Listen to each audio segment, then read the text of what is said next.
जय हिंद दोस्तों। आज 31 मार्च और स्वागत है आप सबका करंट अफेयर की एक नई क्लास में। इसमें हम लोग कुछ क्वेश्चंस देखेंगे जो किसी भी एग्जाम्स में पूछे जा सकते हैं और सभी एग्जाम्स के लिए महत्वपूर्ण हो, चाहे कोई भी एग्जाम हो। तो पहला क्वेश्चन हम लोग देखते हैं कि किस राज्य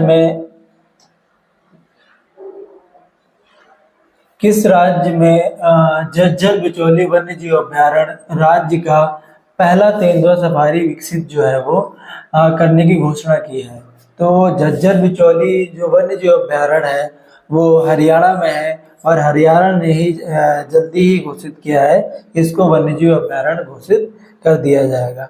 तो झज्जर बिचौली के बारे में हम लोग देखते हैं कि चंडीगढ़ के जो आनंदपुर साहिब में झज्जर बिचौली जो है झज्जर बिचौली वन्य जीव अभयारण्य को इको टूरिज्म डेस्टिनेशन के रूप में विकसित किया जाएगा कि यहाँ पर लोग आकर के इस जो वन्य जीव अभयारण्य को देख सकते हैं।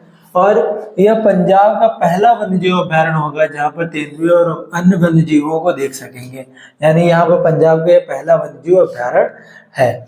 और वित्त मंत्री जो हरपाल चीमा जी हैं, यानी वहाँ के पंजाब के, अपने बजट में भाषण में इसकी घोषणा कर चुके हैं और इसके लिए 324 करोड़ का बजट भी पास करवाया है। तो झज्जर बिचौली जो हरियाणा का वन्य जीव अभयारण्य है उसको इको टूरिज्म के लिए घोषित कर दिया गया है। अगले क्वेश्चन में हम लोग देखते हैं कि हाल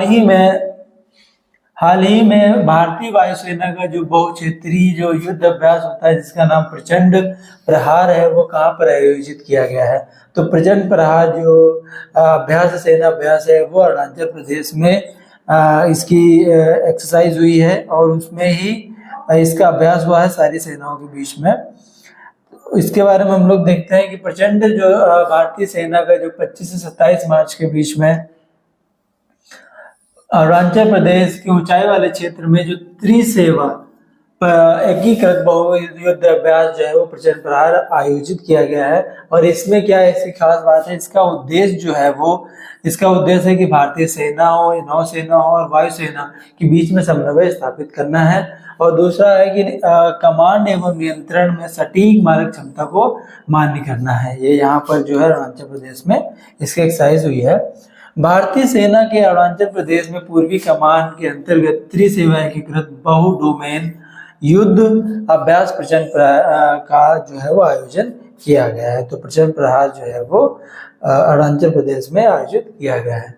नेक्स्ट क्वेश्चन में हम लोग देखते हैं कि हाल ही में एटीपी मास्टर्स 1000 सेमीफाइनल में पहुंचने वाले जो सबसे उम्र दराज खिलाड़ी कौन बन गए हैं, वो हमारे नोवाक जोकोविच बन चुके हैं।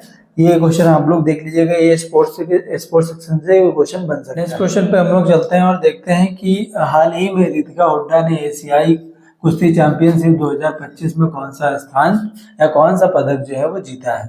तो ये जो रितिका हुड्डा जी हैं एशियाई जो अंडर 23, ठीक है, अंडर 23 में जो है एशियाई कुश्ती चैंपियनशिप हुई है उसमें इन्होंने रजत पदक जीता है। तो ये क्वेश्चन स्पोर्ट्स से भी बन सकता है। और नेक्स्ट क्वेश्चन में हम लोग देखते हैं नेक्स्ट क्वेश्चन में कि हाल ही में किस शहर में दुनिया की पहली जो वैदिक घड़ी है वो उसको स्थापित किया गया है। तो ये जो दुनिया की पहली घड़ी है वो उज्जैन जो मध्य प्रदेश में स्थापित की गई है। और इसमें इसकी जो कुछ मेन बातें हैं वो ये है कि जैसे ये जो घड़ी है वो संस्कृति और विज्ञान को समेटे हुए धार्मिक नगरी उज्जैन में वैदिक घड़ी स्थापित की गई है जो भारतीय पंचांग के आधार पर चलेगी। यानी ये जो घड़ी है वो भारतीय पंचांग के आधार पर समय बताएगी। दूसरा है कि इस सर्वाधिक विश्वसनीय प्रणाली को उज्जैन में फिर से स्थापित किया जा रहा है जिससे लोग इसे विश्वसनीय प्रणाली से जुड़े रहेंगे और इनका उद्घाटन जो है वो नरेंद्र मोदी जी ने किया है। नेक्स्ट क्वेश्चन पे हम लोग चलते हैं। नेक्स्ट क्वेश्चन में दिया गया है कि हाल ही में भारत का जो पहला राइज एटीएम है वो कहाँ लॉन्च किया गया है। यानी भारत का पहला जो राइज एटीएम जो है वो कहाँ लगाया गया है, वो लगाया गया है उड़ीसा के भुवनेश्वर क्षेत्र में। और इसके बारे में जो दिया गया है क्यों लगाया गया है कि जो भारत का पहला एटीएम है जो उड़ीसा के भुवनेश्वर में लॉन्च किया गया। इसका मेन उद्देश्य है कि सब्सिडी वाले चावल जो है वो जिसकी कालाबाजारी को रोक सके और लाभार्थियों को सही मात्रा में इसका जो है वो पीडीएस चावल उपलब्ध करा सके। डायरेक्ट आप जाइए, अपना राशन कार्ड लगाइए और इससे अपना आप राशन ले सकते हो, उसकी कालाबाजारी रुकेगी। नेक्स्ट क्वेश्चन में देखते हैं कि भारत का पहला जो है वो संविधान संग्रहालय कहाँ पर बना है। तो भारत का पहला संविधान संग्रहालय हरियाणा के सोनीपत जिले में बना है, जो कि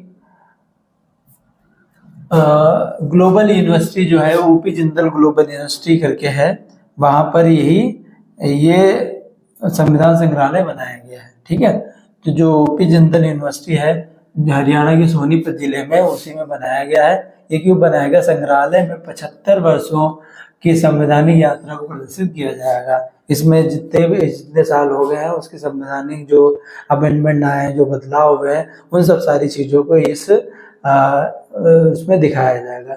नेक्स्ट क्वेश्चन पे हम लोग चलते हैं। नेक्स्ट क्वेश्चन में दिया है कि खेलो इंडिया पैरा गेम 2025 में पदक तालिका में शीर्ष पर कौन रहा है।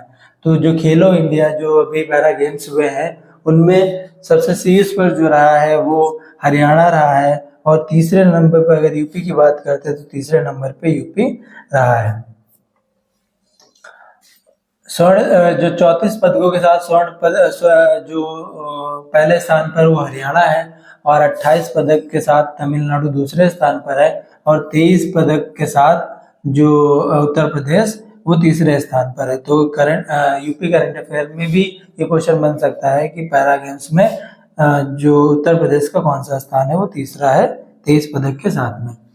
नेक्स्ट क्वेश्चन पे हम लोग नेक्स्ट क्वेश्चन पे चलते हैं और देखते हैं कि हाल ही में गो इबीबो ने अपना ब्रांड एम्बेसडर किसे नियुक्त किया है। तो गो इबीबो ने हाल ही में अपना जो ब्रांड एम्बेसडर नियुक्त किया है वो ऋषभ पंत को नियुक्त किया है। आप लोगों के लिए क्वेश्चन है कि हाल ही में ब्रांड एम्बेसडर की बात आती है तो जसप्रीत बुमराह को ये होमवर्क का क्वेश्चन है, आप लोग देखिएगा और कमेंट करिएगा कि जसप्रीत बुमराह को